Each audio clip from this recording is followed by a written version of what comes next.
Pessoal, bom dia. Nós iniciamos mais uma sessão do EducaSUS, um projeto de parceria com a Secretaria de Estado da Saúde de São Paulo, a Faculdade de Ciências Médicas da Santa Casa de São Paulo e o apoio do Ministério da Saúde. Hoje nós temos a honra de receber o Dr. José dos Santos, auditor-gerente da Secretaria Municipal de Saúde de São Paulo, que vai falar sobre a auditoria e as principais questões de faturamento de procedimentos informados no BPAC e BPAI. Obrigada a todos os pontos presentes. Após a apresentação, até durante, quem quiser tirar dúvida, é só solicitar a vez ou mandar no chat, tá ok? Doutor, obrigado, a palavra é sua. Bom dia, pessoal. Nós aqui outra vez. No encontro anterior, nós falamos sobre aspectos mais conceituais do CIASUS. E dessa vez eu vou tentar falar com vocês sobre aspectos mais práticos da cobrança, as cobranças no CIASUS. Eu creio que dessa vez será talvez um pouco mais próximo da realidade de vocês. E eu gostaria de convidá-los a interromper a apresentação e fazer perguntas para não ficar monótono a apresentação. Eu dividi o tema pelos grupos da tabela e dessa forma eu creio que vai facilitar vocês lembrarem as principais questões que aparecem na cobrança desses procedimentos.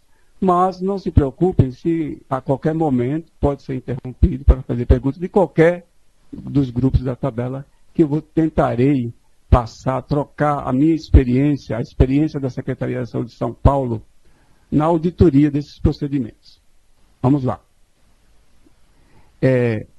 Nós já falamos anteriormente da importância do CIASUS e da grandeza do CIASUS.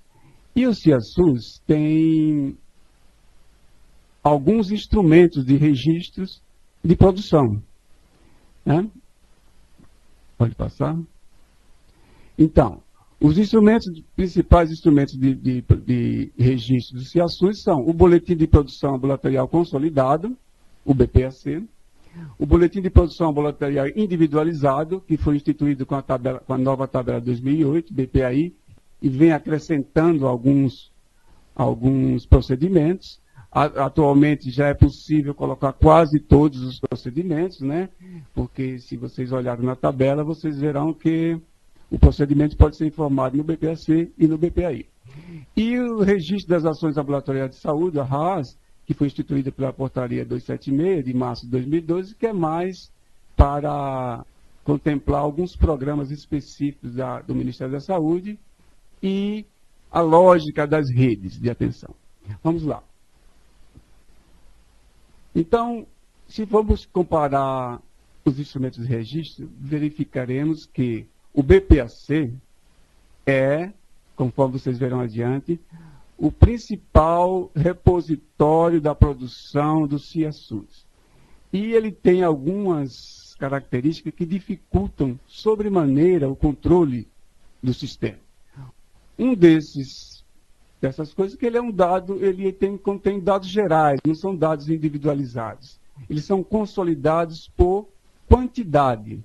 Por isso que dificulta muito o controle. Apesar de aquele número gigantesco de procedimentos que a gente viu na apresentação anterior, você vê que ele, por ser consolidado, dificulta qualquer tipo de análise além da quantidade de procedimentos apresentados.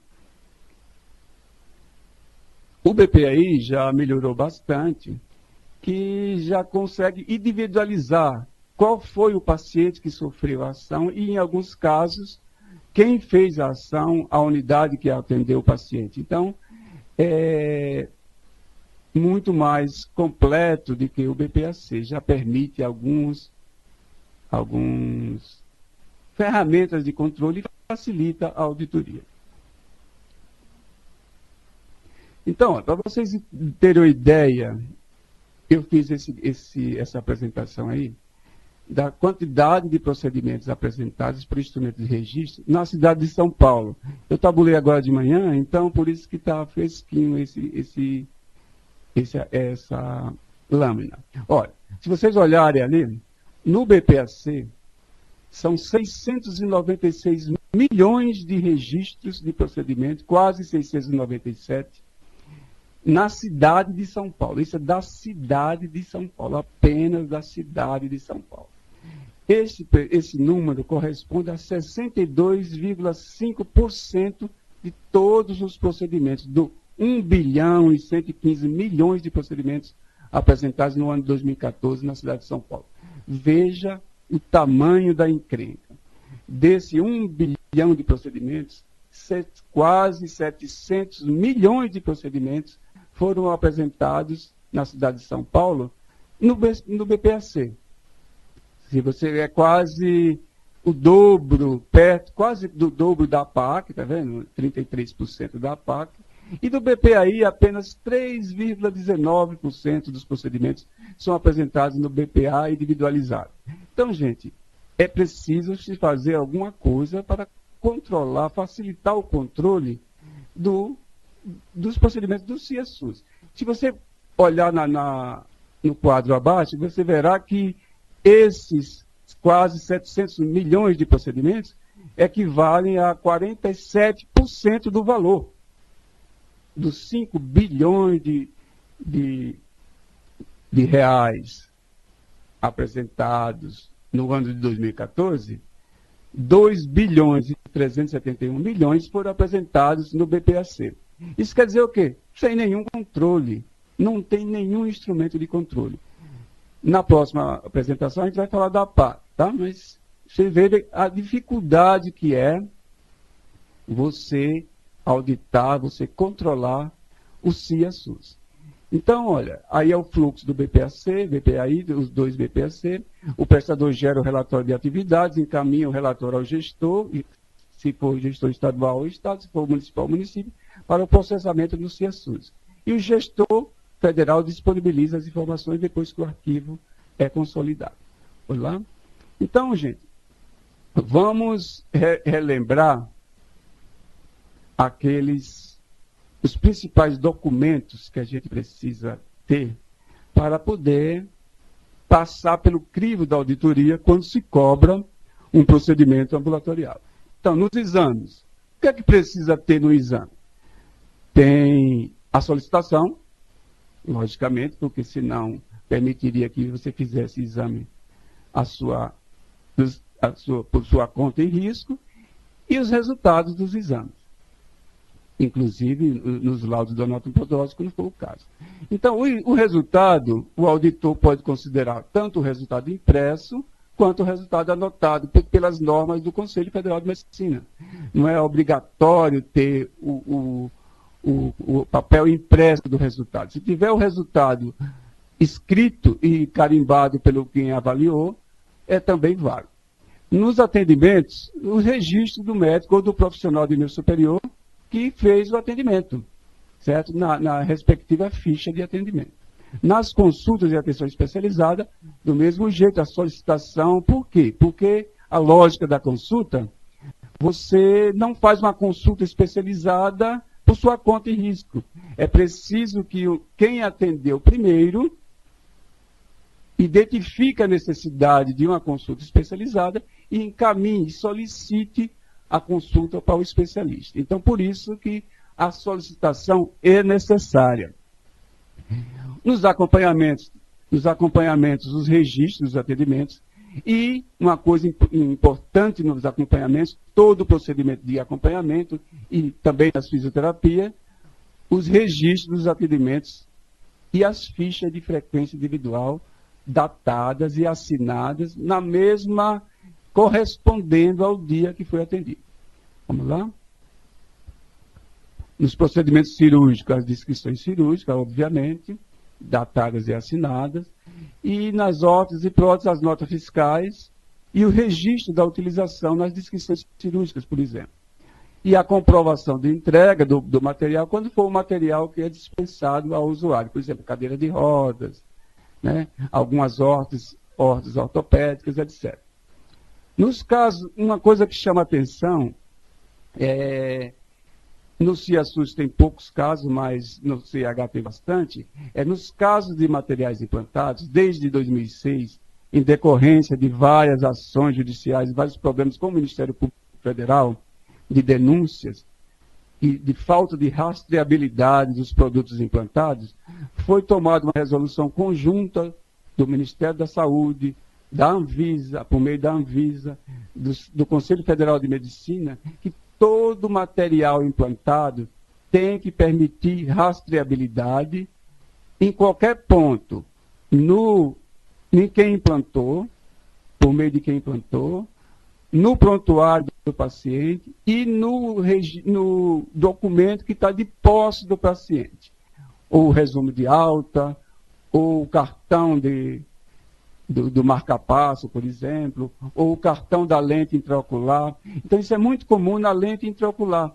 Você insere um produto dentro do olho da pessoa, e se der algum problema no produto, você tem que ser capaz de rastrear esse problema de qualquer ponto, a partir do cartão do paciente, do cartão da lente intraocular, que tem um espaço para aderir à etiqueta do produto, que tem o código de barra com toda a identificação do lote, do fabricante e das especificações técnicas do produto. Então, é para poder ser rastreado em qualquer um desses 3 pontos, do prontuário, do cirurgião que implantou e do paciente que sofreu o procedimento. Vamos lá?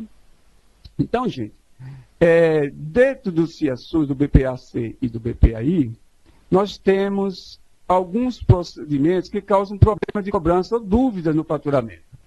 Vejamos, olha, procedimentos, é muito comum você cobrar um procedimento que já está incluído em outro, que você cobrou na mesma competência. Outra coisa que gera muita dúvida, quando você pode cobrar mais de uma consulta na mesma ficha de atendimento?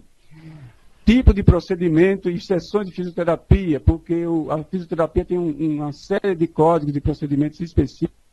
O ecodoppler de vasos, a eletroneurobiografia, as tomografias, a consulta com observação, a consulta ortopédica com imobilização provisória, a administração de medicamentos e o tratamento intensivo, esses procedimentos costumam gerar dúvidas e embates, algumas vezes, da auditoria com o prestador de serviço. Então, nós vamos detalhar cada um deles, agora começando pelo grupo 2, que é o grupo dos procedimentos diagnósticos. É interessante vocês verem, eu vou começar a fazer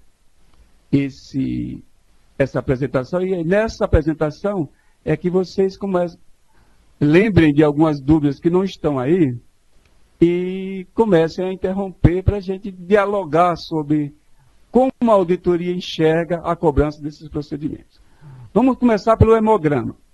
Olha, se vocês olharem no sangue, na cobrança do sangue, você tem o hemograma completo, você tem a contagem de plaquetas, e eu não coloquei ali, mas também tem o HB, a dosagem do HB e HT, certo? Então, esses 3 procedimentos podem ser cobrados isoladamente. Tá? Aí começa a dúvida. A Hermínia que está do meu lado, e a gente já vê. O que é que a auditoria costuma encontrar em algumas situações? O hemograma completo e a cobrança concomitante da contagem de plaquetas e do HB e do HT. Do hematócrito e a hemoglobina HB e hematócrito HT. Vejamos, então, vocês olham ali que o procedimento, o valor é pequeno, mas de grão em grão, você sabe que até com grãos de milho se alimenta um cavalo e ele sobrevive perfeitamente. Então, gente, olha, todos os procedimentos que têm descrição na tabela, eu fiz questão de colocar a descrição, porque essa descrição muitas vezes ajuda a esclarecer como deve ser feita a cobrança. No hemograma, é bem claro a descrição dele, que o hemograma completo consiste, consiste na contagem de eritrócitos, dos leucócitos global e diferencial, das plaquetas, da dosagem de hemoglobina, do hematócrito e da determinação dos índices hematimétricos e aí a avaliação do esfregaço sanguíneo. Então, gente, não adianta, quando o médico pedir hemograma completo, vocês quererem cobrar também dosagem de contagem de plaquetas, HB e HT. É aquela primeira questão que eu coloquei. Um procedimento já está incluído no outro. Tá? Então, essa é a primeira coisa que eu já encontrei várias situações em auditoria que tinha cobrado. Aí você vai lá e faz uma analítica e vê um monte de contagem de plaqueta. Existe o procedimento de contagem de plaqueta, desde que o colega médico ou quem está atendendo o paciente peça contagem de plaquetas. Ou ele peça dosagem de hematócrito e hemoglobina. Esses procedimentos são cobrados isoladamente nessas situações. Tá? Já é um caso diferente do colesterol, da dosagem do colesterol. Frequentemente, o médico ou o assistente prescreve ou solicita dosagem de colesterol total e frações. Não é isso? E quando vocês olham ali, quando não está especificado, é porque não tem descrição na tabela. Está vendo ali? Não tem. Quando todos os procedimentos, nos slides vocês vão ver que todos os procedimentos que têm descrição, eu coloquei a descrição para facilitar a discussão. Então vejamos, olha, a dosagem do colesterol total custa R$ 1,85. Está vendo? A dosagem do HDL custa R$ 3,51 e os demais frações R$ 3,51. O que é que dá a entender isso? Você pode cobrar, se o médico pedir dosagem de colesterol total e fração, você pode perfeitamente cobrar isoladamente cada um deles. Tá? Então, é diferente do hemograma. Isso não está dizendo, em lugar nenhum da tabela, está dizendo que a dosagem das frações do colesterol está incluído no procedimento de dosagem de colesterol total. Certo? Seria até uma incongruência, já que a dosagem do colesterol total custa R$ 1,85 e a das frações, que é mais difícil, é mais complicada, custa R$ 3,51. Tá bom? Então, gente, olha, essa é um exemplo bem claro de quando um procedimento está incluído no outro e quando um procedimento não está incluído no outro. Então, essa questão é interessante. Se vocês lembrarem de outra situação, já perguntem aí, porque essa eu achei muito interessante, porque é muito comum esse procedimento e a gente tem que ter essa clareza na cobrança. Vamos lá? Então, ultrassonografia dupla clorídrico de vaso. Gente, esse é uma confusão por causa de uma mudança que houve na descrição do procedimento. Se vocês tiverem a curiosidade de entrar na tabela e ver a descrição desse procedimento, como ele era antes, que é aquela primeira coisa de cima, ele não tinha descrição e era ultrassonografia dupla clorídrico de vaso, até 3 vasos, e custava R$ 39,60. Certo?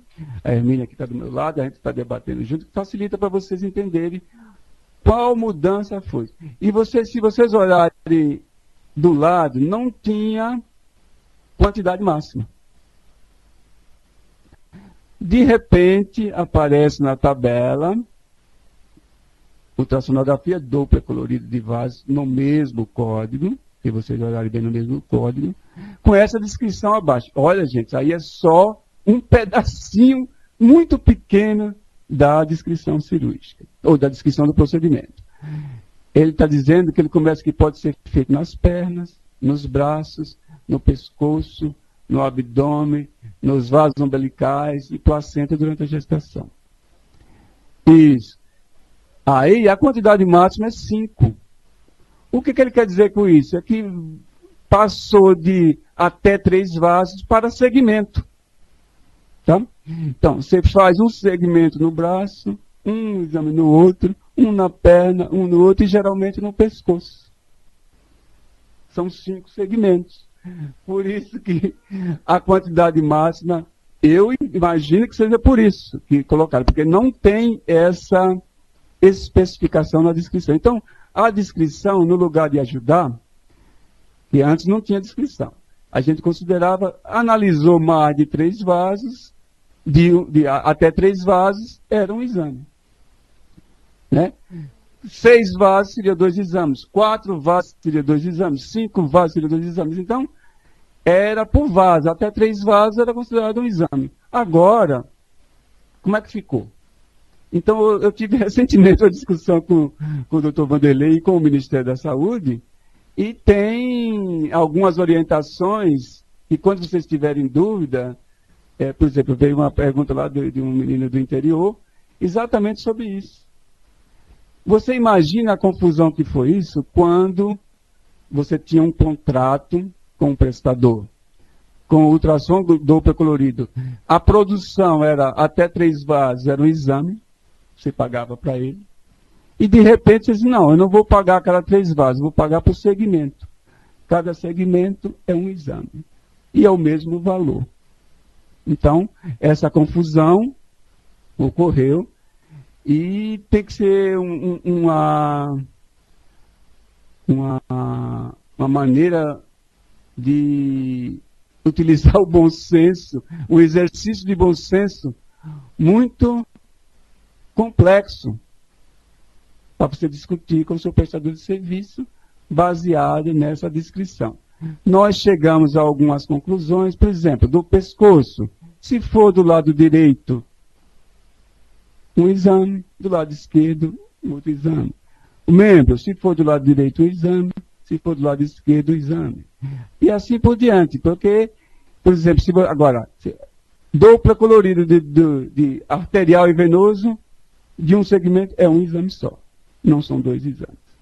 Então, gente, vamos lá. Se vocês fizerem, olha lá, eu coloquei aí a discussão que houve entre eu, doutor Vanderlei, e o núcleo técnico lá da CGSI, do Ministério da Saúde, do DERAC. Então, olha, nós fizemos os questionamentos, tá vendo? E a descrição dos exames e a técnica de execução. Então, ela fez esse seguinte entendimento aí, ó. Para a região do pescoço, o exame pode ser realizado à direita e ou à esquerda. Ou seja, 2 exames se for realizado à direita e à esquerda. Então, o pescoço contempla 2 exames. Como, do mesmo jeito dos membros inferiores e dos membros e superiores. E se o exame se for num lado só. Certo? Do pescoço. Agora, ao pedir o exame de carótida e o vertebral, trata-se de um exame se for à direita ou exame se for à esquerda. Não é por vaso, não é pela carótida e nem pela vertebral. É um exame só, é por lado do segmento, por segmento. Então, gente, vai depender, você precisa tomar muito cuidado como é que foi o pedido do médico, porque muitas vezes a confusão se dá pelo pedido genérico, aquele pedido genérico, que não especifica o que o cara quer, que acontece também na tomografia, quando a gente vai ver adiante. A tomografia teve o cuidado de coisa, mas no ultrassom a gente tem que tomar muito cuidado e baseado, essa informação vai ficar para vocês, facilitar o faturamento do ultrassom Doppler colorido de vasos. Então vamos lá. Ainda no grupo 2, nós temos a tomografia computadorizada da coluna, certo? Então você vê que a tomografia, ela tem específica, tá vendo? Tomografia da coluna cervical, da coluna lombosacra e da coluna torácica, são separadas. Então, geralmente o médico pode pedir tomografia da coluna, genericamente. Se o radiologista faz dos 3 segmentos da coluna, certamente você cobrará 3 exames. Tá bom? Pela tabela é PC. Então, essas são essas coisinhas que eu lembro que perguntaram na apresentação anterior. Então, aí está bem esclarecido. Tá vendo? Quando inclui alguma coisa, a descrição já está dizendo, como no seio da face, por exemplo. Olha, tá vendo?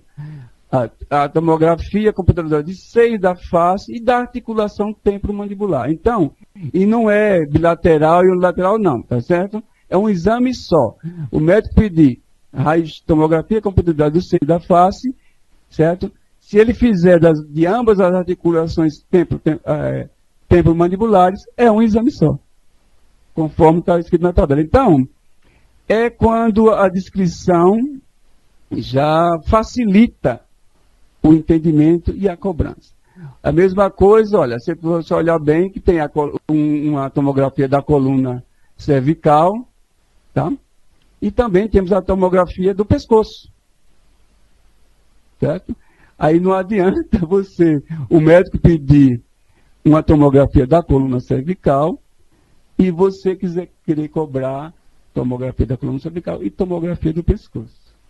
Vai depender do que o médico pediu, porque ele quer ver as partes moles do pescoço, da laringe, da faringe, da tireoide, quando ele pede do pescoço. E ele quer ver a alteração da coluna quando ele pede da coluna. Se ele pedir as duas coisas, se ele quiser as coisas, obviamente você pode cobrar os dois procedimentos. Não é porque ele usou um filme, não é porque ele fez do segmento do corpo, que você só cobra um.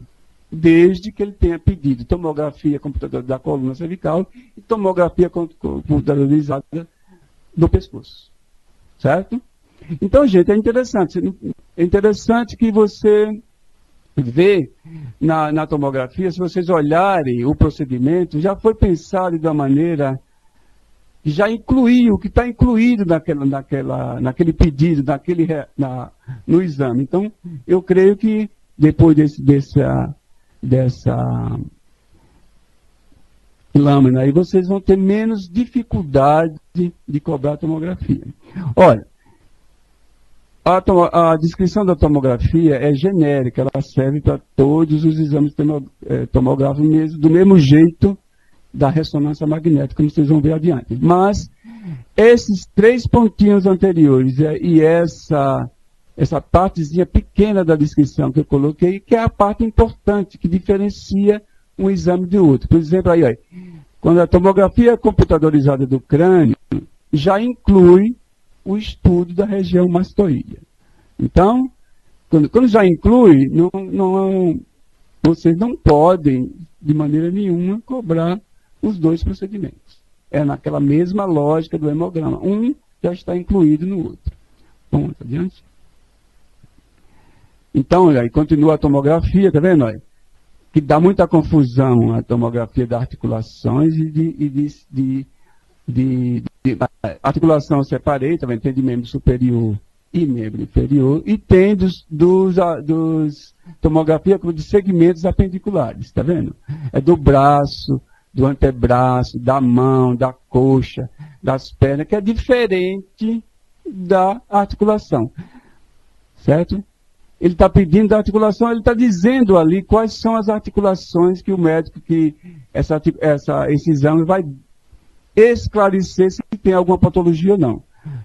Externo-clavicular, ombro, cotovelo e punho. Se o médico pedir tomografia computadorizada de articulações, você vai cobrar naquele código dali de cima. Caso ele peça, porque normalmente do segmento, olha, ele quer ver muitas coisas de partes moles também, braço, antebraço, mão, coxa e perna, e o pé. Ele não quer ver a articulação, ele quer ver na tomografia se tem alguma alteração além das articulações, das partes moles dos segmentos apendiculares. Por isso que tem esse outro procedimento. Tá certo? Outra coisa que dá muita confusão é a de baixo. Tomografia computadorizada de abdômen superior e tomografia computadorizada de pelve, bacia e abdômen inferior. Se o médico pede tomografia computadorizada do abdômen, o radiologista, obviamente, vai fazer dos dois, certo? Vai fazer do quadrante superior e o quadrante inferior do abdômen. Então, você pode perfeitamente cobrar os dois exames. Diferentemente, se ele pede tomografia computadorizada de abdômen superior, e ele vai examinar aqueles órgãos lá, fígado, baço, pâncreas e rim, então você só vai cobrar aquele. Vai depender do pedido do médico. Tá certo? Então, essas confusões, nessas lâminas, vocês vão ver que dá para a gente separar Só que quem costuma causar confusão é quem pede o exame, que não especifica exatamente o que ele quer. Mas vocês, como faturistas inteligentes, quando ele pedir um só, genericamente, e o radiologista fizer os dois, ele pediu genericamente, ele não especificou se a tomografia era do abdômen superior, se é da pelvis e do abdômen inferior. Ele pediu tomografia do abdômen. O abdômen é dividido em dois, o quadrante superior e o quadrante inferior, que inclui a pelvis. Então, se ele pediu total, ou como costuma apresentar, tomografia do abdômen total, como não tem esse procedimento na tabela, não tem tomografia de abdômen total ali, você pede, cobra simplesmente as duas tomografias. Certo? Esse é o entendimento da auditoria, porque não tem como não pensar de outra maneira. Se tem ele tem approach, tem diferentes para cada um dos segmentos. Se ele tem procedimentos específicos para cada um dos segmentos, e o médico pediu genericamente, ele fez os dois segmentos, nada mais justo de se cobrar a tomografia dos dois segmentos. Vamos lá? E tem o PET scan, que é mais ou menos novidade, é recente, né? Tanto que está o financiamento ainda pelo FAEC, porque ele não sabe ainda a quantidade de procedimentos que serão solicitados, que os médicos hoje adoram pedir procedimentos para tudo. Então, gente, olha, você tem que prestar atenção. Aqui eu estou olhando assim para trás, porque tem pessoas muito competentes aqui do meu lado, tá? Tem a Fátima, tem a Hermínia. Então, eu estou aqui olhando, não é por desrespeito a vocês, não, é porque elas estão aqui e eu quero ver a reação delas, porque é muito difícil a gente ficar falando aqui para a telinha do computador sem sentir a reação das pessoas, se está entendendo, se não está. Então, é por essa razão, tá bem, pessoal? Me desculpe aí quando eu virar para trás e alguma coisa desse tipo. Olha, o que vocês precisam prestar atenção, no caso do PET scan, é para que o Ministério autorizou a indicação do exame. É para aquelas situações que estão grifadas, tá vendo? Olha, estadiamento clínico do câncer de pulmão, de células não pequenas, potencialmente ressecável, para a detecção de metástases, certo? É para isso que ele serve. Você tem um tumor de pulmão, potencialmente ressecável, você quer saber se ele tem metástase, então você pede uma tomografia por emissão de pósito, que é o PET-CT. Olha, para a detecção de metástases exclusivamente hepáticas e potencialmente ressecáveis de câncer coloretal. E para o estadiamento e avaliação da resposta ao tratamento de linfoma de Hodgkin e não Hodgkin. Gente, só para essas situações que você pode autorizar e cobrar um PET scan. Não adianta aquele médico residente, aquele médico novinho, que se forma para pedir exame, não forma para examinar os doentes, ficar pedindo PET scan para tudo quanto é coisa, que não será autorizado. Certo? Então, aí vemos a angiorressonância cerebral, tá vendo? Agora começam as questões do grupo 2 ainda, a ressonância, que também, do mesmo jeito da tomografia, tem procedimentos bem especificados. Eu não creio que cause muita confusão. Então, a Fátima e a Hermínia estão aqui do meu lado, dizendo que realmente, nesse caso, não há muita confusão entre a posição do auditor e a posição da mocinha ou do mocinho do faturamento. Certo? Então, vamos lá. Ainda no grupo 2, tem um procedimento que é muito complexo, que chama-se eletroneuromiograma. Então, ele é informado. Então, o que é eletroneuromiograma? É um estudo da neurocondução, né? E você vê que ele é feito em duas fases. Ele é feito daquele jeito, com agulha, além do teste de simulação repetitiva nos casos da junção. Você vê aquela descriçãozinha lá, que eu não vou ler para não ficar chato. Ele é feito em duas fases. Como ele não tem descrição na tabela, e ele custa R$ 27,00, cada vez que o médico fizer as duas técnicas, tá vendo? A de cima e a de baixo, a eletromiografia, o exame eletromiográfico com estimulação por agulha, e aquele que ele só vai detectar os potenciais elétricos espontâneos, você cobra 2 exames. Então, essa é uma coisa que não está explicitada na tabela, mas pela Sociedade Brasileira de Neurologia, esse texto é da sociedade, ele diz como é que é feito o exame. Se ele é feito de 2 maneiras, então, cada vez que você faz o exame completo, ele contempla 2 fases, são 2 exames distintos ali. Se ele quiser fazer só um com estimulação de agulha, ele faz. Se ele quiser só o teste de neurocondução, ele faz. Então, se ele fizer os 2, você cobra 2 exames. Então, gente, presta bem atenção nessa coisa, porque isso não está explicitado na tabela. Se você olhar na tabela, não tem descrição do procedimento. Então, a gente vai buscar na Sociedade de Neurologia, na Sociedade Brasileira de Neurologia, como era feito esse exame para poder autorizar ou não a cobrança de 2 procedimentos para cada segmento que você analisa. Então, esse isso. Direito é um, esquerda é outro. Por quê? Porque a gente entende que o exame deveria ter ou uma descrição que contemplasse as 2 técnicas, tá? Porque os médicos falam que só o preço das agulhas, então, aqueles 27% não cobriam. Por isso que passou-se um tempão sem ninguém conseguir fazer eletromiografia. Certo, Fátima? A Fátima está concordando comigo? Ninguém queria fazer. Porque pelo aquele preço, se fosse entendido que essas 2 técnicas eram um exame só, seria antieconômico. Então, na cidade de São Paulo, teve recentemente um contrato de prestação de serviço que foi considerado essas 2 técnicas como exames separados, tá? E foi autorizado a cobrar 2 exames por cada segmento que você fizesse a eletroneuromiografia. Vamos adiante? Ainda a questão, essas questões das biópsias da tireoide, são duas biópsias que dão muita confusão, biópsia da tireoide, ou paratireoide, e biópsia de próstata, certo? Mas, se você olhar bem, olha, no caso da biópsia cirúrgica e a biópsia da tireoide por agulha.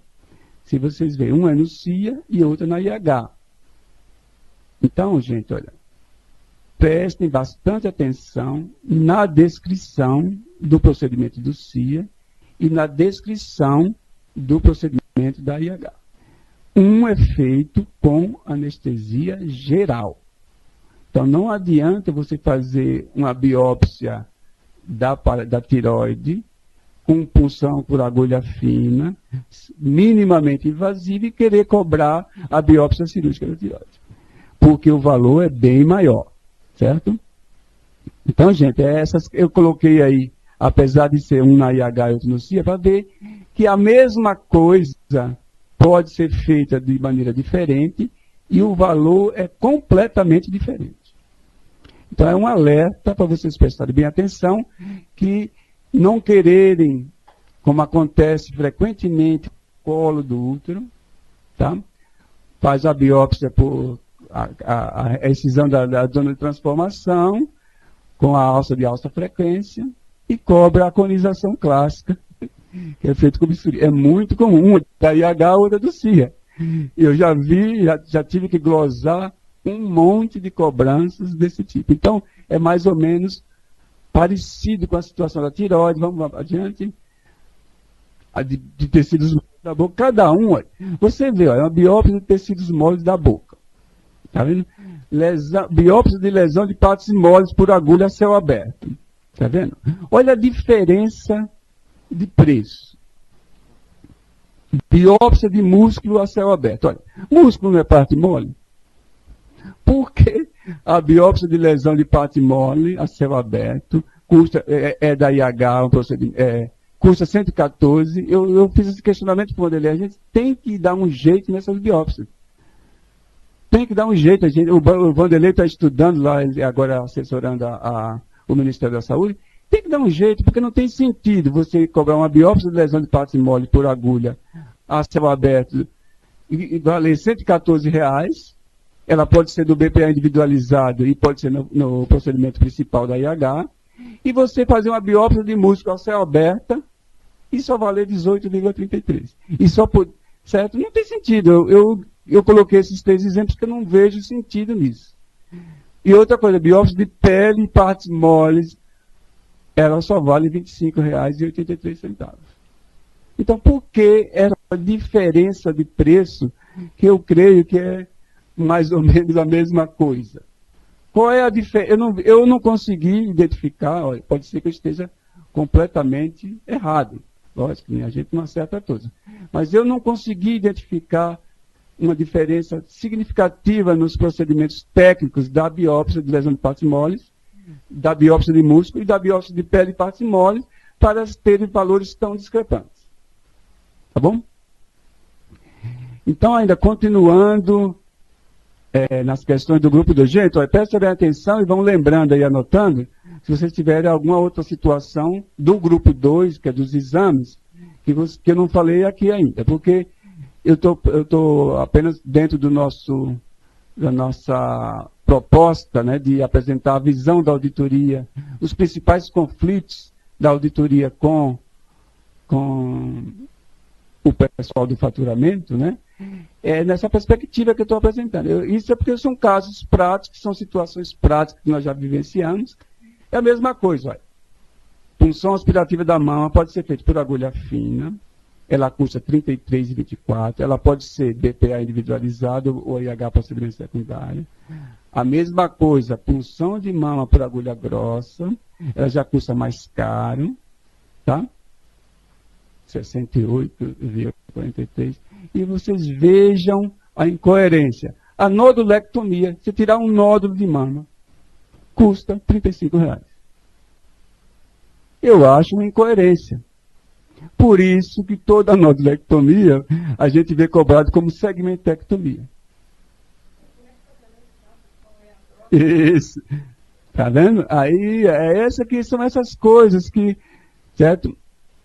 A agulha grossa, você consegue saber a diferença? A Fátima fez um questionamento aqui.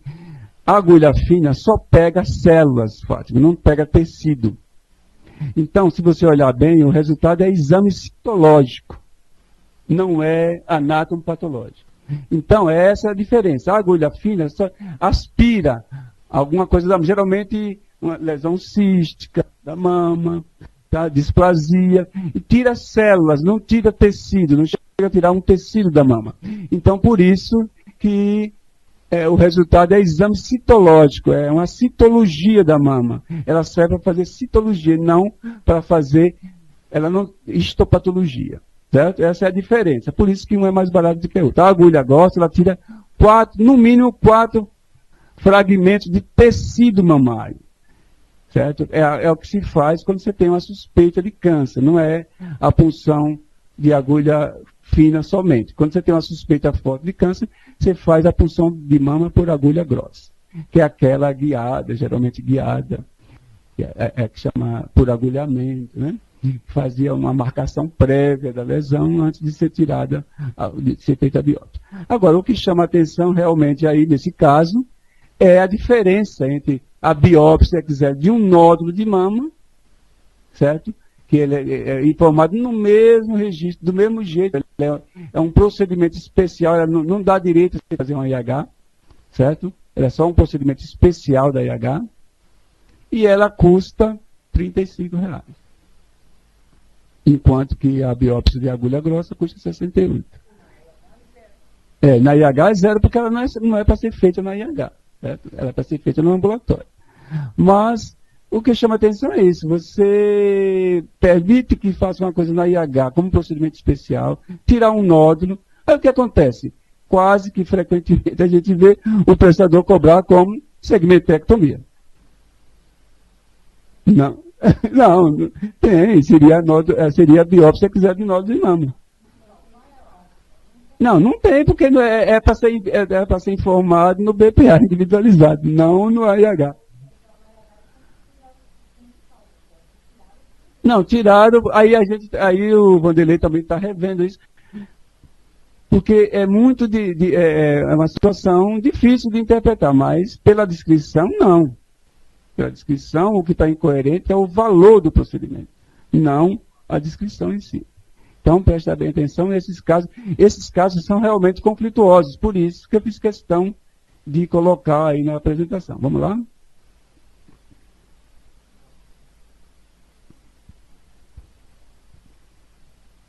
Agora, gente, eu vou dar uma interrompida para vocês poderem questionar sobre o grupo 2. Então, nós acabamos o grupo 2, tá vendo? Agora vai começar questões do grupo 3, que são os atendimentos e as consultas. E a gente queria que vocês participassem um pouco, até porque eu tomo um copo de água, descanso aqui um pouquinho a fala, e ver se tem alguma pergunta. Isso, então vamos lá. Aguardo o questionamento de vocês.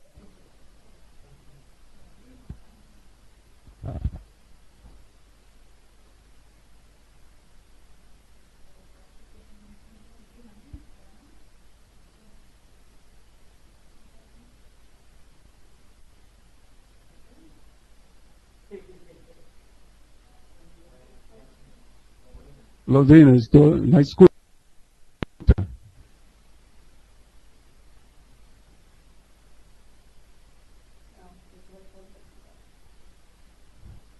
Londrina, não estou ouvindo.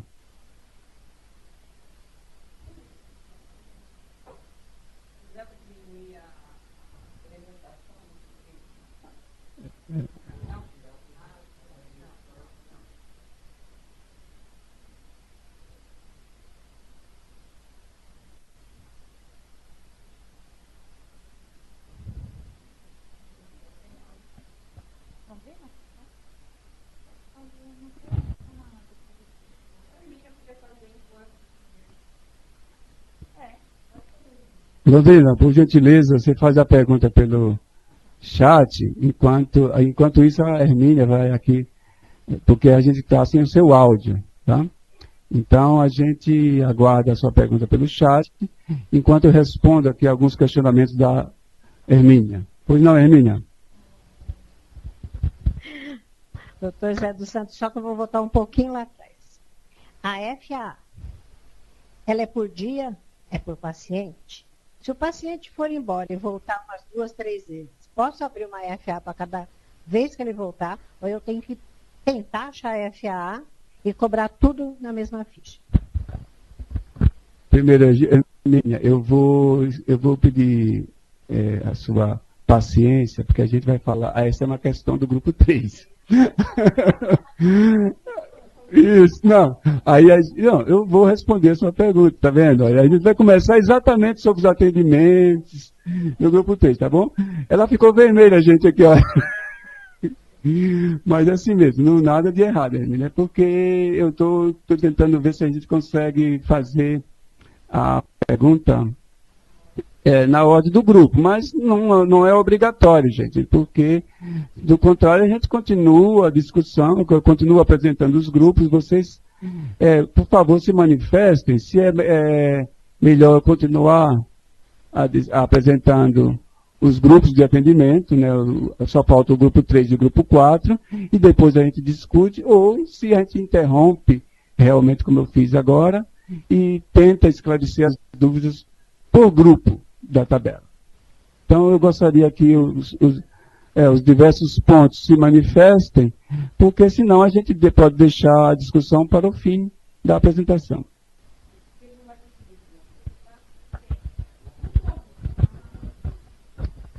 Gente, quem prefere que seja feito as indagações do grupo 2 somente,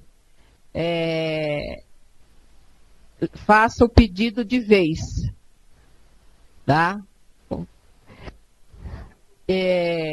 caso optem para que ele faça, que o doutor José dos Santos faça a apresentação total e depois vocês façam a pergunta, não façam pedido de vez. Porque aí a gente identifica na tela qual é a proporção. Então, vou dar uns 30 segundos para que vocês possam se manifestar. Se vocês preferem que ele interrompa agora e faça o grupo 2 somente, peçam a vez. Caso contrário, querem que ele faça toda a apresentação, se mantenham como estão. Eu tinha uma dúvida, vou aproveitar enquanto vocês estão pensando, eu tinha uma dúvida com relação ao papel do faturista quando ele vai cobrar uma eletroneuromiografia, por exemplo. A distinção que ele vai fazer para cobrar um exame ou dois vai ser pelo que estiver relatado no laudo do médico? Exatamente, Fátima, porque o médico vai dizer que ele fez os 2 estudos, ele vai descrever aqueles 2 estudos no segmento que foi solicitado o exame. Então, ele vai descrever que ele fez a estimulação e ele fez o gráfico os potenciais espontâneos do paciente. Então, ele descreve as 2 técnicas. Então, ele fez 2 exames, na verdade. Tá? E o exame completo, por isso que o nome não é eletroneuromiografia só, colocaram até o nome eletroneuromiograma, que abrange as 2 técnicas que você usa. Então, esse foi o entendimento que nós tivemos na Secretaria da Saúde de São Paulo, que tivemos o respaldo da sociedade, para dizer que pode ser pago 2 exames, porque utiliza-se 2 técnicas diferentes para avaliar o nervo, né, o potencial do nervo, quando ele tem algum problema. Então, o médico tem que fazer as 2 técnicas, eles são coisas distintas. Por isso que ele considera 2 exames diferentes para cada segmento analisado. Então, gente, vamos continuar então. Aí a gente... É porque eu tinha... Viu, o pessoal de Londrina precisa aguardar que depois a gente responde a sua pergunta, tá? Sem nenhum problema, tá bom? Então, tenha um pouco mais de paciência. Vamos continuar aqui as outras questões. Aí, a gente começa agora nas questões do grupo 3. Então, gente, olha, uma diferença básica que a gente tem que fazer, apesar do preço ser muito próximo, é o que é um atendimento e o que é uma consulta. Tá vendo? Logo adiante a gente vai ver uma consulta. O entendimento que parece a mesma coisa, mas não é a mesma coisa. O atendimento é um procedimento mais complexo. Você teoricamente resolve o caso, certo? A sua ação é completa, tá? Então, é diferente da consulta. A consulta como o nome está dizendo, é uma consulta. Alguém fez um atendimento e detectou que ele sozinho não é capaz de resolver o problema da pessoa, ou detectou um outro problema, ele precisa da ajuda de um especialista. Aí ele pede uma consulta. Então, isso é muito comum no pronto-socorro, por exemplo. Então, a gente vai ver naquele primeiro procedimento ali, o primeiro e o segundo procedimento, tá certo? Atendimento médico em unidade de pronto atendimento e atendimento de urgência em atenção especializada, tá? Então, gente, olha, a gente tem que prestar bastante atenção, porque é uma dúvida muito comum. Olha, o atendimento... Você chega num pronto-socorro ou num pronto-atendimento para ser atendido por alguma razão. Então, quando você faz a classificação de risco, ou mesmo a triagem em alguns casos, o paciente é direcionado ao profissional plantonista que vai realizar o atendimento. Vamos supor, no caso de uma doença ginecológica, ele vai ser encaminhado para o ginecologista. No caso de uma doença pediátrica, ele vai ser encaminhado para o pediatra. No caso de uma doença cirúrgica, uma queixa cirúrgica, ele vai ser encaminhado pelo cirurgião. No caso de uma queixa clínica, ele vai ser encaminhado por um clínico. E assim por diante. Cada profissional que atender esse paciente, por exemplo, o profissional determinado para atender esse paciente, constitui apenas um atendimento. Não vamos cair no erro de passa no clínico, depois passa no cirurgião, depois passa não sei o quê, que o clínico não resolve nada, porque o caso não era clínico, e era o caso cirúrgico, ele mandou para o cirurgião, porque o caso, ele, na verdade, ele não fez o atendimento. Ele fez uma triagem. Essa é a maior confusão que dá. É possível você cobrar mais de um atendimento ou mais de uma consulta na mesma ficha de atendimento.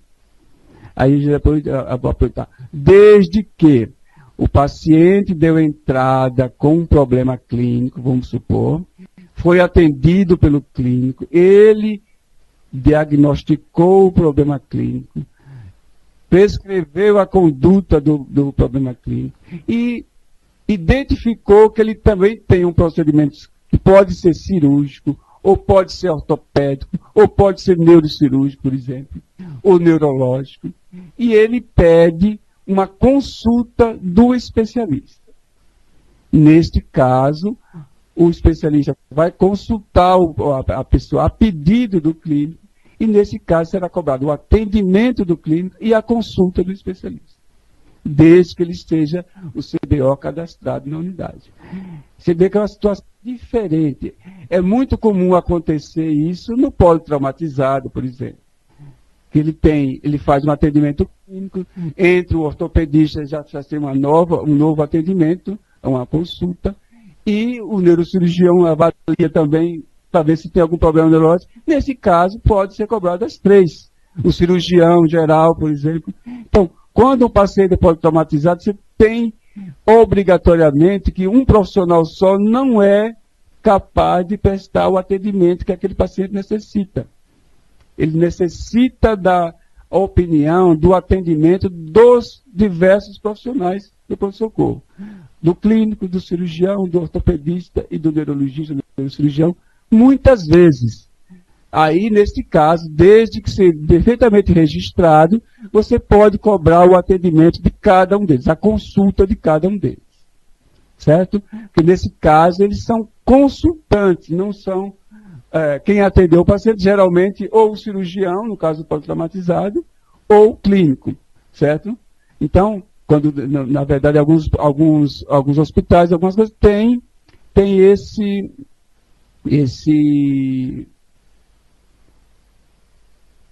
formato de atendimento, né? Às vezes só tem um clínico, um pediatra, né? E os outros profissionais são chamados. Depende se é no pronto atendimento, no pronto-socorro.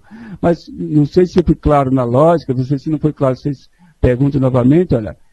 Quando o profissional dá conta do problema que o paciente veio, é um atendimento só. Não importa que ele tenha sido clínico, tenha sido cirurgião, tenha sido neuro, tenha sido otorrino, tenha sido oftalmo. Se ele veio para aquele problema e o profissional deu conta daquele problema, ele fez um atendimento. É cobrado R$11 e acabou aí. Agora, se ele tem mais de uma coisa que ele precisa de atendimento e consulta de outro profissional, aí sim você pode cobrar mais de um atendimento naquele paciente, naquela ficha de atendimento, desde que devidamente justificado e solicitado pelo profissional que atendeu, pelo primeiro profissional que atendeu. É bem diferente de um profissional, de que acontece muitas vezes, que tem um sistema de triagem que o cara passa no clínico, o cara não é clínico, é gineco. Aí manda o cara para o gineco e quer cobrar o atendimento do clínico e do gineco. Nesse caso, não. É bem diferente. Ele fez uma triagem, ele não fez um atendimento clínico. Tá? Então é para ser cobrado somente o atendimento do gineco. A mesma coisa que é. Aí chegou na porta, olhou, disse, não é clínico, não, é cirúrgico. Está lá feito, a ficha ele encaminha para o cirurgião, mas ele não fez nenhum atendimento. Aí, nesse caso, é muito comum a gente ver querer cobrar os dois atendimentos. Não, na verdade, quem vai resolver o problema daquele paciente é o cirurgião, não o clínico. Tá bom? Então, não sei se deu para esclarecer, mas a gente pode discutir mais corretamente. Mas, assim, a miúde no final da apresentação. Então, outra coisa que dá bastante dúvida, que foi perguntada até na apresentação anterior, é a consulta com observação até 24 horas. Se tem um tempo mínimo. Né? Olha, gente, compreende, você vê a descrição. Que necessitam permanecer em leito de observação para tratamento ou elucidação diagnóstica. Qual é o período mínimo? A gente tem aceitado, desde que perfeitamente justificado, o médico tem que dizer, para esclarecer o diagnóstico, ele vai ficar em observação, certo? Até chegar ao resultado do exame, ou então, nesse caso, um período mínimo que a gente fala que é observação é de 4 horas. A gente tem aceitado um período mínimo de observação durante 4 horas. Nesse período de observação, tem que ter avaliação do pessoal que está observando o paciente. Ou o médico, ou o pessoal da enfermagem, quando é o caso da pressão, né? Quando está tomando soro. Então, gente, é preciso que o médico tenha prescrito que o paciente tem que ficar em observação, ele fica num leito, a gente aceita também aquelas poltronas confortáveis, certo? Mas o período mínimo de observação, a gente entende como de pelo menos 4 horas de observação, para poder caracterizar esse procedimento. Ele é um pouquinho mais caro do que a consulta, o atendimento simples.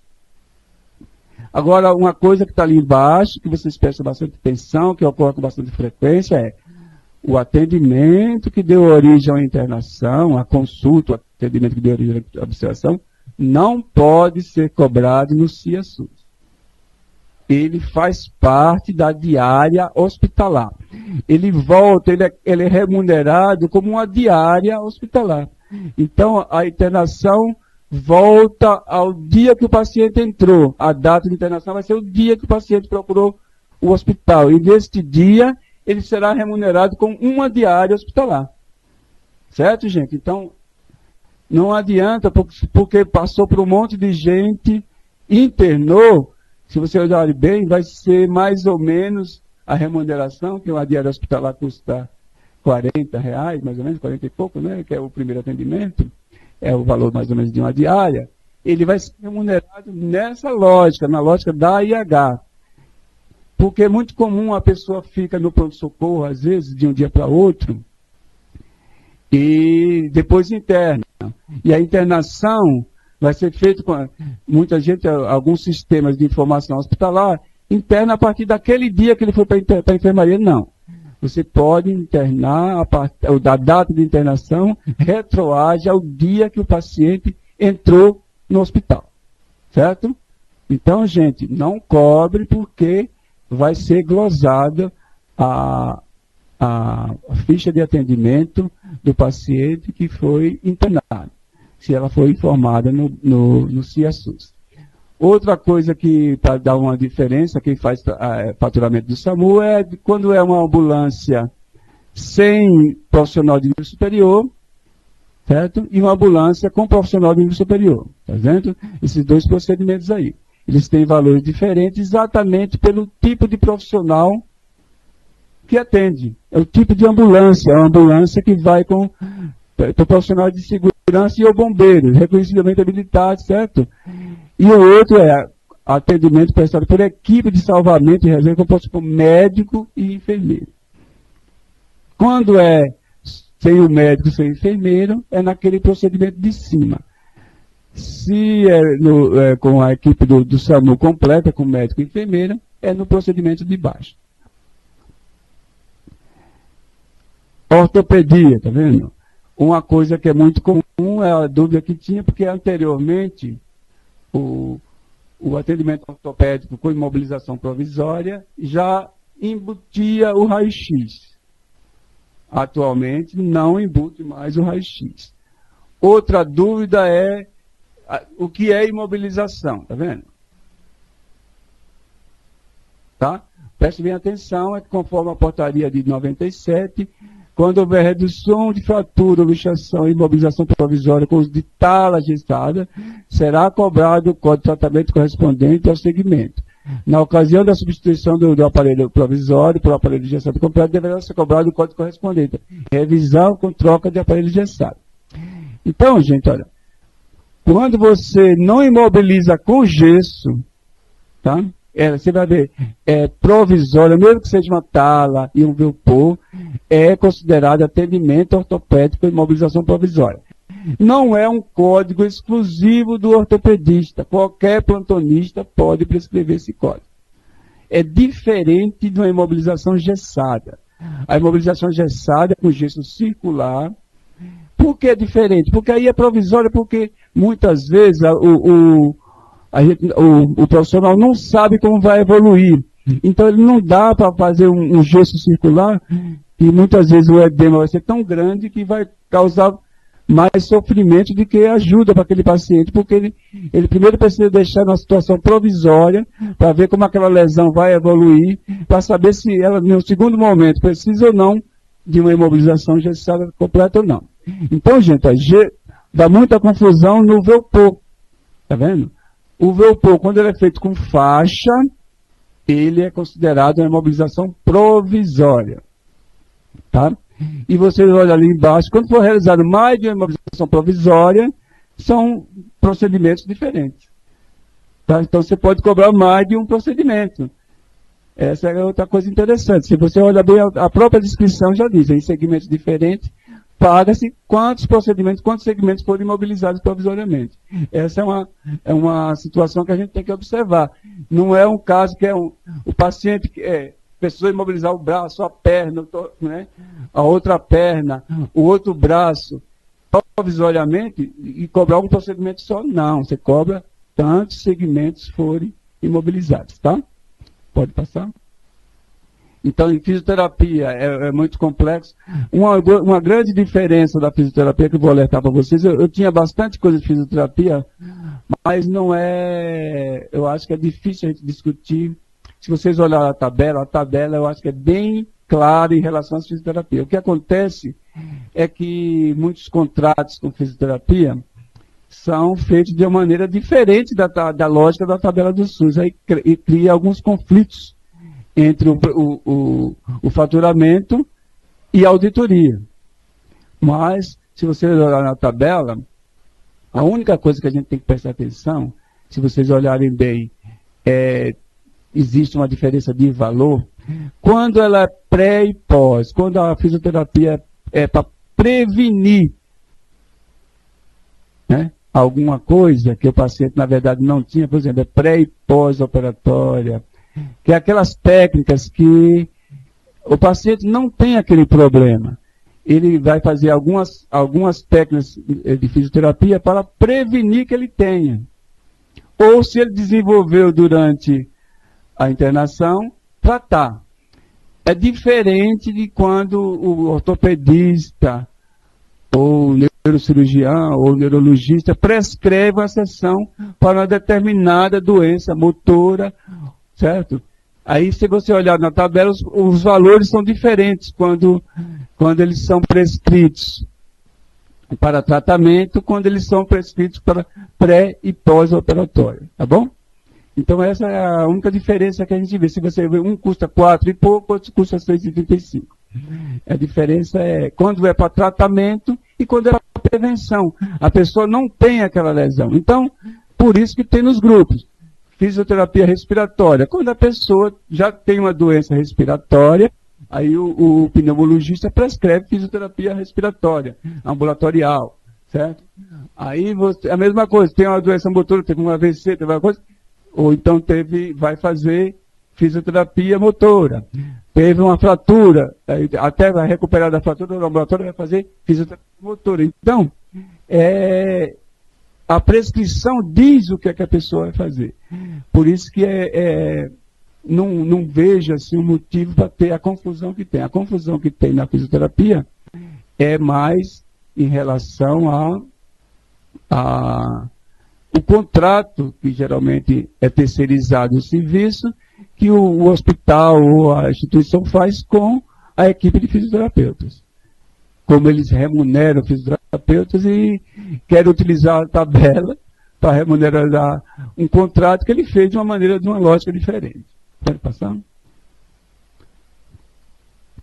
Então, outra coisa que tem causado alguma confusão, talvez você não tenha esse problema, porque é difícil ter um prestador que faça reabilitação, são poucos, né?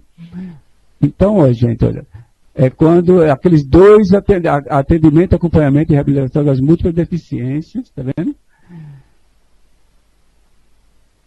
E você vê que as descrições são mais ou menos claras. Eu deixei aí só como ilustração, tá? Tá certo? Você vê, olha, um é para doença neuromuscular e outro é que tem múltipla deficiência, tá certo? Você vê, ó. Um é mais ou menos para motor e oftálmico e o outro é para desenvolvimento neuropsicomotor, que inclui uma equipe, né, multiprofissional para realizar o atendimento. Por isso que ele é um pouco mais caro. Vamos lá? O que eu quero chamar a atenção para você é no atendimento, acompanhamento intensivo de paciente em reabilitação física, tá vendo? Se você tem um turno, ó, se tem aquele primeiro procedimento ali, atendimento, acompanhamento intensivo de paciente em reabilitação física, um turno, paciente dia, 15 atendimentos mês. O de baixo parece a mesma coisa. Tratamento intensivo de paciente em reabilitação física, um turno, dia, 20 atendimentos mês. Certo? Um custa, eu acho que é 15 reais e pouco, e outro custa R$21,69. O preço saiu. Mas você vê, qual é a diferença que você vê ali? Vê se vocês identificam, eu já vou falar, lógico, mas vê se você identifica. Pela descrição, você vai ver a diferença. Consiste no atendimento por equipe multiprofissional. Certo? Em reabilitação nas deficiências físicas, motor e sensória. Dentro da mesma profissão, por exemplo, tá? Aí os vários fisioterapeutas, por exemplo, fisioterapeuta motor, fisioterapeuta aquático, é dentro da mesma profissão. O outro é da mesma profissão, tá vendo? E de disciplinas diferentes. Tá? Então, não é necessário só, é por isso que ele é utilizado para coisa mais complexa. Não é necessário só fisioterapeuta, por exemplo. É necessário, geralmente, fisioterapeuta, terapeuta ocupacional, psicólogo, assistente social, porque o caso dele envolve questões que têm que ser tratadas por disciplinas diferentes. Tá? Por isso que ele é multiprofissional e multidisciplinar. Você vê que é somado um e outro. O de cima é só multiprofissional. Como a pessoa é tratamento intensivo, o lá de cima é um acompanhamento intensivo, tá vendo? São coisas diferentes. Aqui é quando você precisa recuperar a pessoa de maneira mais rápida. Então você pega uma equipe mais complexa e mais completa e faz o atendimento desse usuário. Tá certo? Então, a diferença é que ele pode ser um turno ou 2 turnos. Está vendo? Embaixo é 2 turnos. Ele pode ser feito num período só, ou de manhã ou de tarde, ou pode ser utilizar os 2 períodos. Para você cobrar os 2 períodos, é necessário que a instituição forneça refeição. Tanto para o usuário, como para o acompanhante, que normalmente o acompanhante ele está deficiente, né? Certo? Ele precisa de ter alguém, o paciente está deficiente, que está precisando de uma reabilitação intensiva, então ele nunca está sozinho. Certo? Se ele estiver sozinho, já desconfia que ele não está necessitando de uma reabilitação física intensiva. Certo? Então, gente, olha, para cobrar em 2 turnos, é preciso que a reabilitação ocupe os 2 turnos, certo? Todos os profissionais necessitam dos 2 turnos, e além disso, ele tem que fazer, fornecer as refeições. Então, eu acho que o tempo está muito pouco, né? Então, vamos adiantar um pouquinho, que aí pode passar esse, que é de oficina terapêutica, eu coloquei aí a consulta médica, tá vendo? É aquela lá que pode ser mais coberta, nós já falamos. Uma coisa que dava muita confusão era a de baixo. A consulta médica, eu creio que já esclareceu bastante que você pode...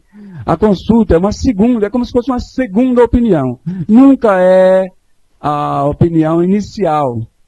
A opinião inicial, geralmente, é o atendimento. Por exemplo, o pediatra, no posto de saúde, ele faz um atendimento. O pré-natal faz um atendimento, não faz uma consulta. Eu já tive até uma discussão, não é uma consulta, porque ele dá conta do recado. Ele vai fazer todo o procedimento.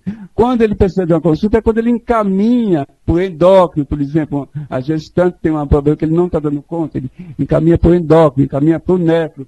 A consulta vai ser daquele outro profissional, não dele. É como se fosse uma segunda opinião para ajudar a cuidar daquele paciente. Uma coisa, não, volta aí, por favor. Uma coisa que dava muita confusão era a consulta de profissional de nível superior na atenção especializada, exceto médico. Gente, isso aqui dá uma confusão muito grande. Porque muita gente tem colocado a enfermagem, e a enfermagem faz parte do corpo, a nutrição, a enfermagem, faz parte do corpo básico contratado do hospital. Ninguém tem um hospital que não tenha médico, enfermeira e nutrição. Isso é elementar do hospital. Então, esse profissional não é um profissional que você faça uma consulta. Você não precisa da consulta dele. Ele é inerente ao funcionamento da unidade. Uma coisa que não é inerente ao funcionamento da unidade, que acontece, que tem sido exigida atualmente, é a classificação de risco. A classificação de risco, antes era muitas vezes equivocadamente informado no código de cima, consulta de profissional superior, quando na verdade era uma outra atividade, uma atividade diferente. Então nós discutimos bastante e o Ministério soltou o procedimento específico, acolhimento e classificação de risco. Só que ele soltou com o valor zerado. Certo? O valor zerado. O valor zerado, eu creio que seja uma estratégia para ele quantificar quanto será o impacto de financiamento quais são as unidades que fazem isso. A princípio, ele está financiando nas estratégias, né, da rede de atenção à urgência e emergência, ele está financiando como incentivo, e eu creio que no futuro, quando tiver um cálculo do impacto financeiro que dá para o prestador de serviço que está fazendo isso, será também ajudado no financiamento. Mas isso é uma discussão que está ocorrendo no Ministério da Saúde. Eu tive informação recente que está havendo essa discussão, exatamente porque muita gente reclamou que está arcando com todo o custo da contratação de uma equipe para fazer a classificação de risco e o Ministério não está financiando com nada. Pode passar? Então, gente, eu vou acelerar um pouquinho, que senão não vai estar tempo para a gente discutir quase nada. Mas, se não tiver nenhum problema, vou consultar aqui. Pode passar um pouco do tempo? Só uns 10 minutos?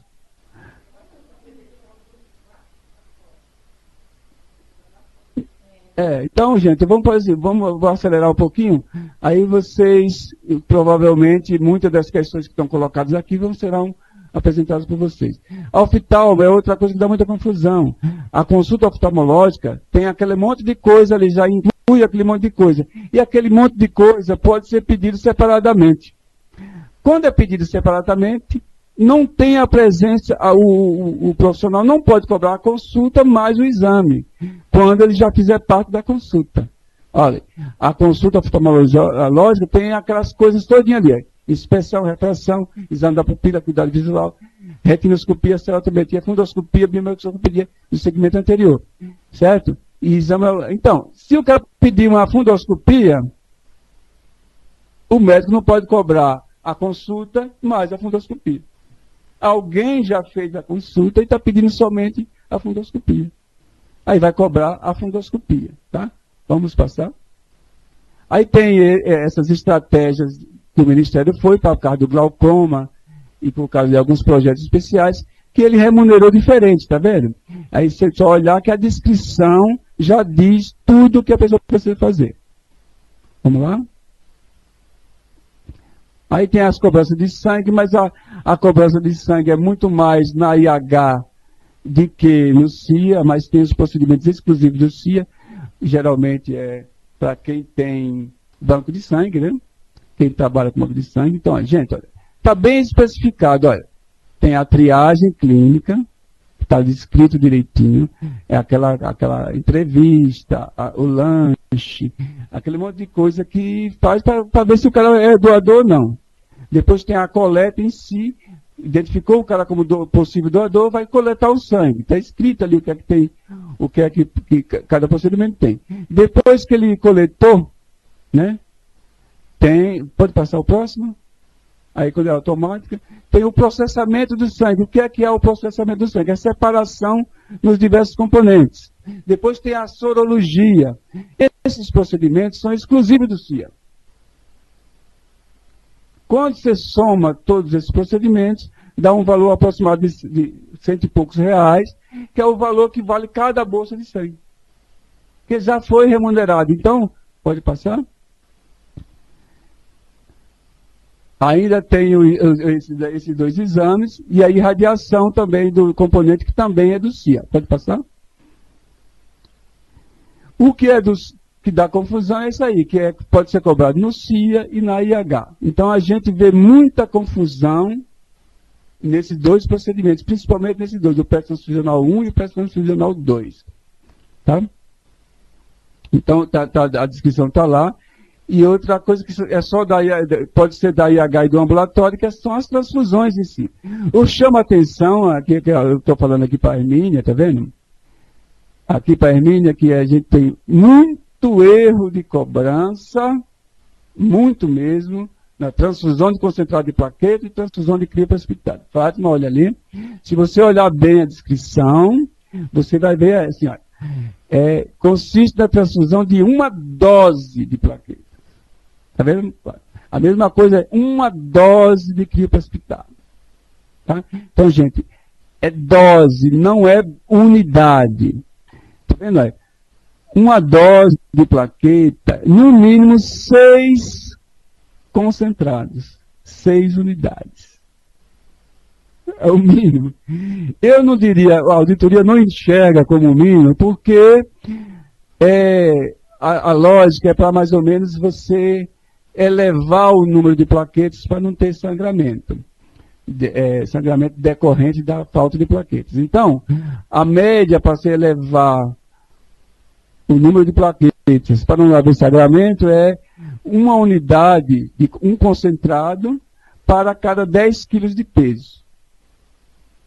Então, como a média das pessoas tem 60 quilos, por isso que ele colocou uma dose mais ou menos 6 unidades, no mínimo de 6 unidades.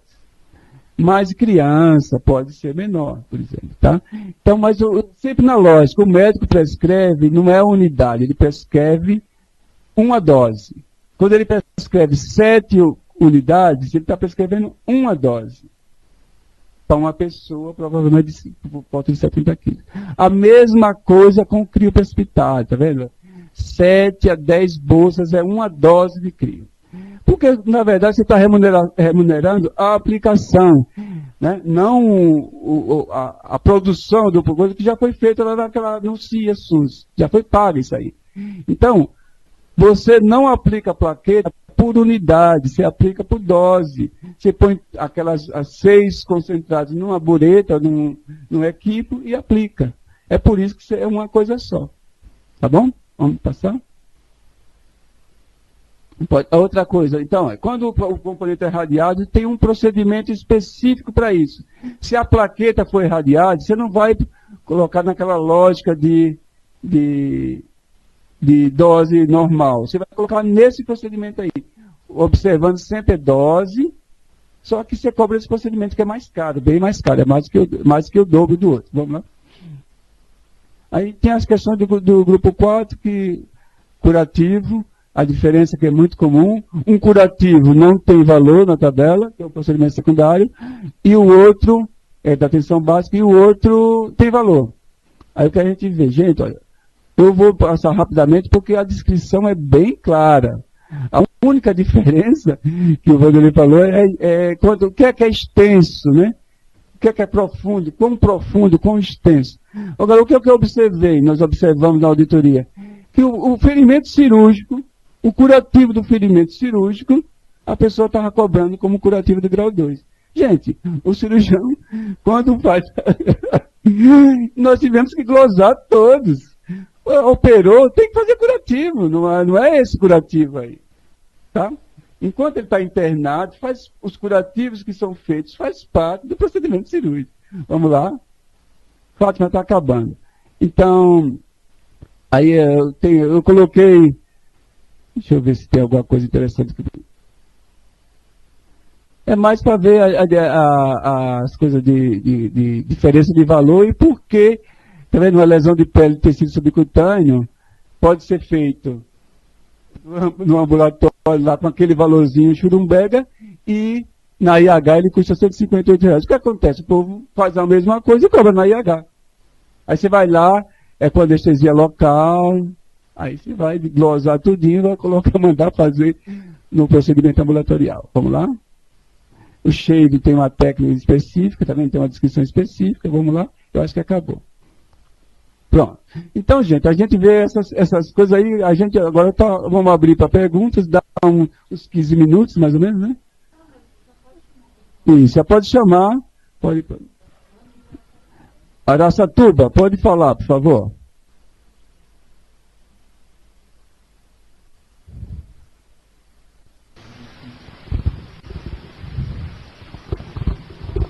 Oi, eu tenho uma dúvida do grupo 2, que é só confirmar mesmo. Um Doppler arterial e venoso de um membro inferior cobra apenas um exame. Cobra apenas um exame, considerar apenas um exame, né? Na lógica do convênio, você poderia até cobrar os dois. Eu entenderia até que poderia ser cobrado dois, porque são coisas diferentes, na minha opinião. Mas pela tabela, pela consulta que eu fiz lá na CGSI, você cobra apenas um exame.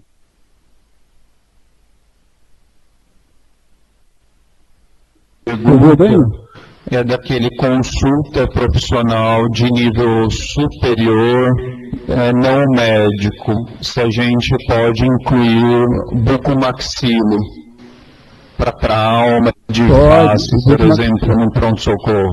Isso, o bucomaxilo é um dos profissionais. Só que se olhar bem, no pronto-socorro, ele é considerado como médico.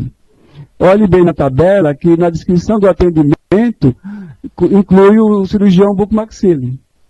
Então você pode informar lá. É uma confusão que tem, mas ele é considerado dentro do conjunto dos médicos lá. Tá? Você pode olhar na tabela que é o atendimento feito por profissionais, inclusive cirurgião dentista, tá? Cirurgião bucomaxilo. Tá bom?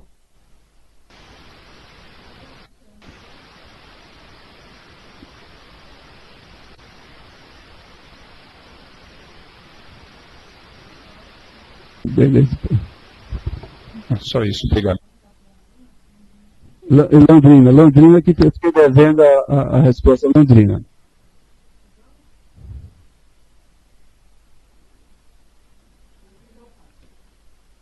Londrina, você continua sem som.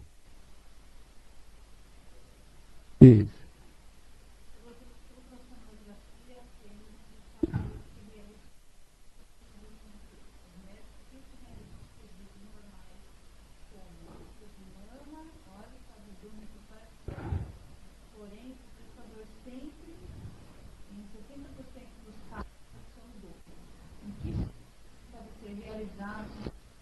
Olha, se o médico não pedir o Doppler, o cara não tem que acrescentar o Doppler. Porque se o médico tivesse necessidade de um exame Doppler, que é para ver a irrigação, os vasos, né? Ele é um procedimento, se você olhar na descrição, a descrição que está na tabela é gigantesca, porque ele descreve todo o método Doppler. Então, o médico só pode ser cobrar Doppler se o colega que pediu o exame pedir Doppler. Do contrário, vocês têm que glosar, porque senão você vai ser um poço sem fundo. O cara vai acrescentando tudo que ele pode fazer além do pedido médico. Não tem sentido. Se o médico pediu ultrassom de mama, ele tem que fazer ultrassom de mama e você pagar a ultrassom de mama. Foi claro?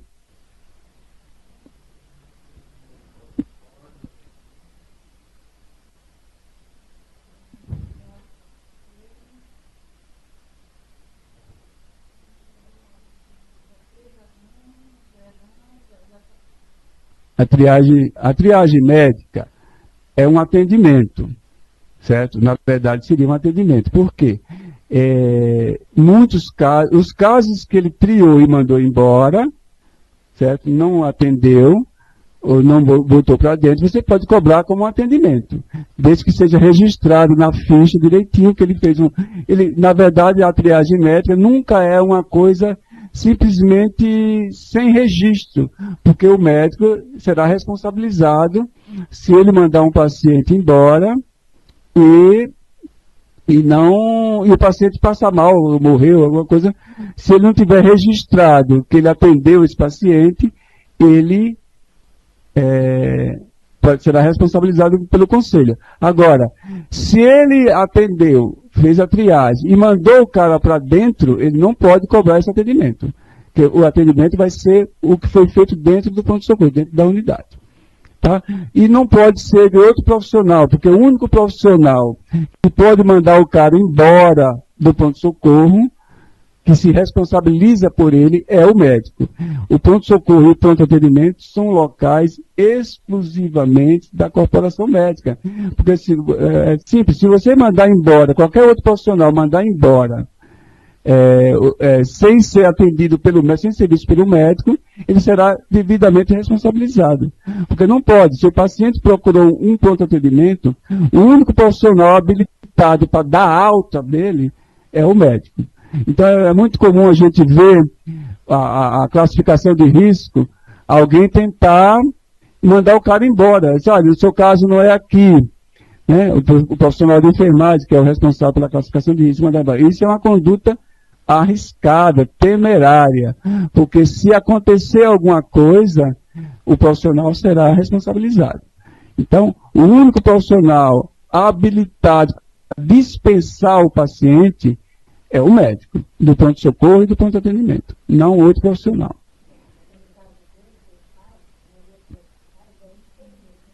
Isso.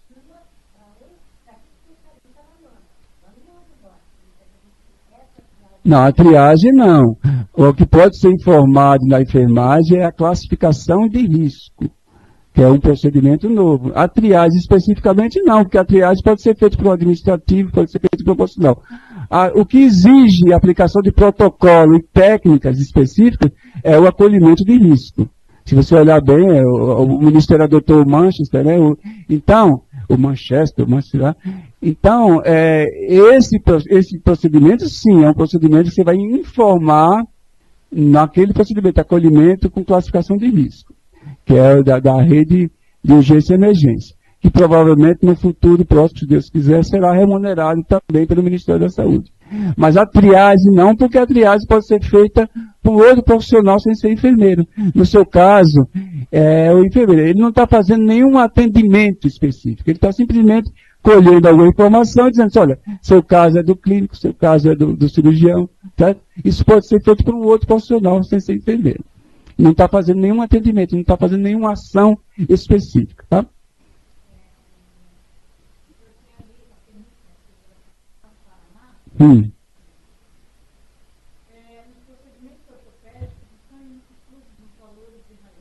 Não, aí lá na descrição já está dizendo que não está mais incluído. Porque antes era incluído, atualmente não é mais incluído. Então, os raios-x são cobrados à parte. Você pode cobrar à parte sem nenhum problema com a auditoria, tá? Não, em nenhum dos procedimentos está incluído mais o raio-x, tá bom? Então, a dúvida era que na descrição anterior do procedimento com a imobilização provisória já estava incluído o raio-x. Alguém teve o bom senso de corrigir essa distorção.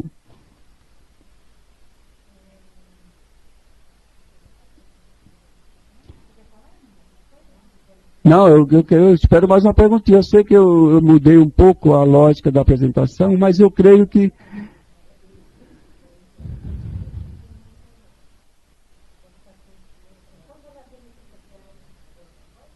é outra coisa. Aí faz parte do seu, olha, faz parte da sua função. Peraí bem, viu?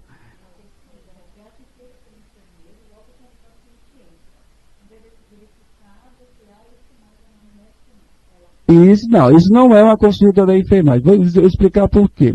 Quando você contrata uma instituição, né?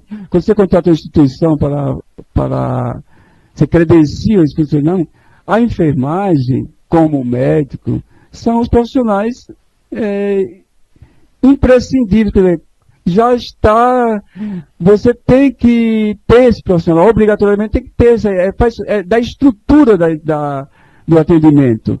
Não é um profissional, não é uma ação, não existe, vamos supor assim, um hospital que seja um pronto-socorro que não tenha o médico e a enfermeira para dar o atendimento, a enfermeira e o profissional de enfermagem, não existe. É a equipe mínima que a gente chama.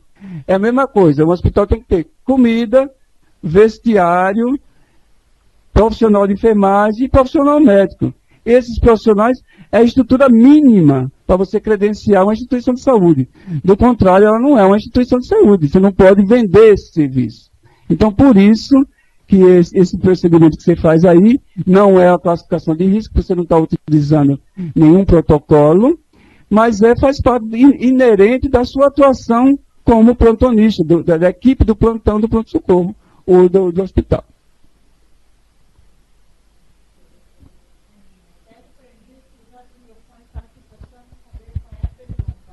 Não, eu questionei com o doutor, porque a maioria dos hospitais, quem faz a triagem é a enfermagem. Então, ela tira a nossa pressão, verifica tudo aquilo que vocês escreveram, e aí eu estou questionando com ele, mas é ela que faz. Por que não? Aí ele está explicando que ela é um componente fixo do hospital. Mas, então, quando é que a gente vai utilizar a enfermagem, a consulta? Porque eu posso precisar da enfermagem, o médico, eu passo no médico e preciso que a enfermeira complemente a minha consulta orientando o paciente de alguma coisa. Ou nunca vai acontecer. Então, o que compõe uma consulta médica? Já me perguntaram. Além do médico, o que mais faz parte que eu não posso cobrar? Então, se o médico precisar da enfermagem, eu não posso cobrar. E nem, por exemplo, uma nutricionista ou uma assistente social. E quando é que esse pessoal vai fazer? Eu vou poder cobrar aquele código que está na tabela? Você olha, vamos fazer um exercício bem simples. Você tem uma internação, tá? Uma internação. O médico que passa a visita, a consulta médica do médico que passa a visita, é cobrada? Você lança, mas ela é um procedimento secundário. Não, espera aí, não, secundário, é outra lógica. É a mesma coisa da função da nutrição e da enfermagem. Alguém tem que cuidar, quando você contratou, você credenciou a instituição, tem que ter o cuidado. O cuidado mínimo é roupa, que está nas despesas das taxas hospitalares, roupa, comida também está nas taxas hospitalares, e o profissional de enfermagem e de médico que está nos serviços profissionais. Então, quando você contrata a instituição, gente, esses profissionais minimamente já estão incluídos no pacote. Ele é a estrutura mínima. Agora, assistente social você pode cobrar, psicólogo você pode cobrar, fisioterapeuta você pode cobrar. Esses são os profissionais que não fazem parte da psicólogo, assistente social. Esses profissionais, sim, quando eles atuam no hospital, fono, essas são as consultas de profissional de superior respeito médico. Tá? Agora, o enfermeiro, ele só faz consulta no ambulatório, na atenção básica, no ambulatório de especialidade. Aí sim tem procedimentos exclusivos de enfermagem.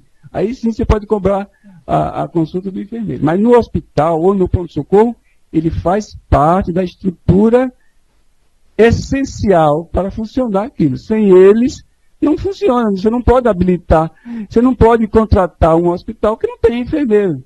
Certo? Você pode? Não pode, faz parte da estrutura mínima, tá bom? Agora eu vou responder a outra pergunta que a Emília fez, que eu me lembro.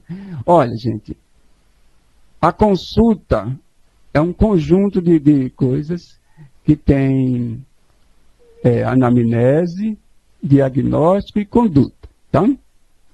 isso caracteriza uma consulta médica, ou de enfermagem, ou de profissional de superior, tem a anamnese, o exame físico, o diagnóstico e a conduta. Se o paciente passou no hospital, fez esse atendimento, que é a mesma coisa, a lógica do atendimento é a mesma coisa, ele faz uma anamnese, faz o exame físico, faz uma coisa e presta a conduta. No mesmo dia, aquela pergunta que você fez, o paciente foi atendido e ele vai para casa. No mesmo dia ele volta com a mesma coisa, ele não é outro atendimento. Certo? Então tem que ser incluído naquele atendimento inicial. Agora, se ele volta por outra coisa, você pode cobrar um outro atendimento. O atendimento... não é. Quer dizer, ele pode ter mais... funcionaria na mesma lógica de um outro profissional, entendeu? Aquela mesma lógica. Ele veio para outra coisa. Não é justo... Por exemplo, vou dar um exemplo prático. Não é justo você veio por um problema clínico, vamos supor, passou, o cara prescreveu, tratou o seu problema clínico, e você foi para lá e você levou uma pancada, por exemplo, e você volta no pronto-socorro. É um outro atendimento. Tá bom? Então, essa é a lógica. A gente tem que pensar sempre que o procedimento é um conjunto de atos, certo? Às vezes um ato isolado, mas na maioria das vezes é um conjunto de atos para resolver um problema de saúde, certo, gente? Um problema de saúde. Então, enquanto o atendimento for relacionado àquele problema de saúde, é um atendimento só. Agora, se ele vem com outro problema, mesmo que seja no mesmo dia, será um outro atendimento, tá? Então, essa é uma coisa que a gente tem que prestar atenção, porque o cara não pode exigir que você cobre na mesma ficha um atendimento que você fez por um problema clínico, por exemplo, e o cara venha no mesmo dia para uma outra situação que não tem nada a ver com aquela, e você, não, ele já passou hoje aqui, só vou pagar um atendimento. Não, são dois atendimentos.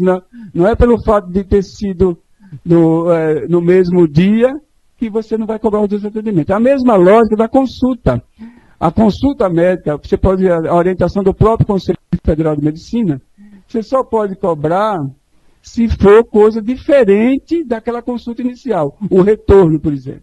Se você olhar bem na lógica do convênio do coisa, o retorno, se for relacionado com a consulta inicial, para verificar exames, essas coisas, você não pode cobrar outra consulta. Certo? Faz parte da mesma consulta. Agora, se for para um outro problema diferente, aí você pode cobrar outra consulta. Tá bom? Então é a mesma lógica. É para fazer aquela colega ali do CGL, ela ficou desesperada ali, olha, eu estou percebendo aqui. Então, colega, pode se manifestar. Olha. Né? Ela ficou desesperada. Então, gente, olha, a lógica é, para a mesma coisa, um atendimento só. Para coisas diferentes, é a mesma gente que eu falei para você. Você não pode pedir a opinião de outro especialista, porque ele tem outra coisa. Né? Não é a mesma coisa que o anterior viu. Então, é a mesma lógica. São coisas diferentes, atendimentos diferentes. Eu não sei se eu fui claro no exemplo. Você vem, vamos supor que você foi atendido no pronto-socorro por uma amidalite. Tá? Você chegou, o cara fez o diagnóstico de amidalite, deu uma benzetacil e mandou você para casa de alta. No mesmo dia, você foi jogar a bola, infelizmente você estava meio capengado, foi jogar a bola, torceu o tornozelo. Você volta para o pronto-socorro. É outro atendimento, é outra situação. Então, apesar dele ter feito uma fichinha para atendimento de amidalite, você não pode exigir, a lógica seria a mesma. Agora seria o médico que viu o caso, passar o caso para o ortopedista, não é o outro atendimento? É outra coisa. Então, gente, é nessa lógica. Se for para situações diferentes, agora, se ele voltar, porque ele passou mal, por causa da amidalite, ele teve uma queda de pressão, aí sim faz parte do primeiro atendimento. Ele não deveria ter dispensado a pessoa sem ter condições de alta. Por isso que, nesse caso, seria o mesmo atendimento. Tá? É diferente. A mesma situação, se ele mandou embora, é a mesma coisa que você dá alta, a mesma lógica da IH. Você faz o tratamento com menos de 3 dias, a pessoa volta pela mesma coisa.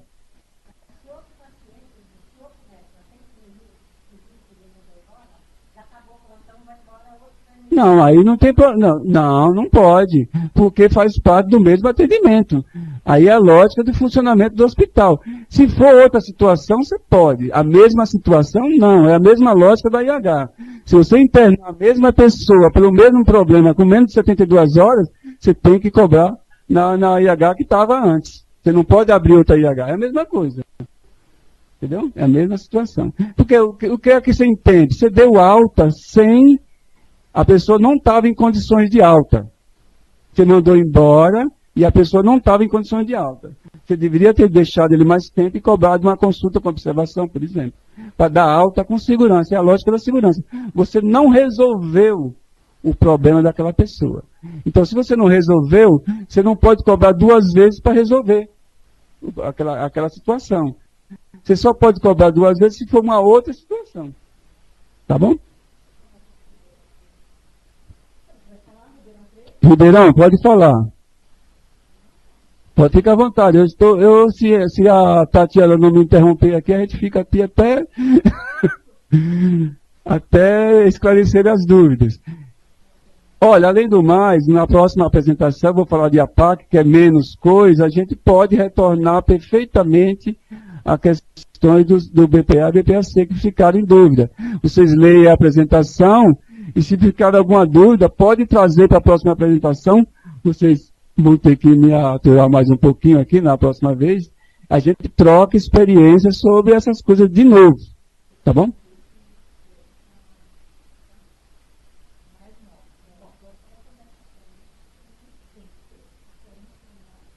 Ribeirão, então você guardou sua dúvida para a próxima aula.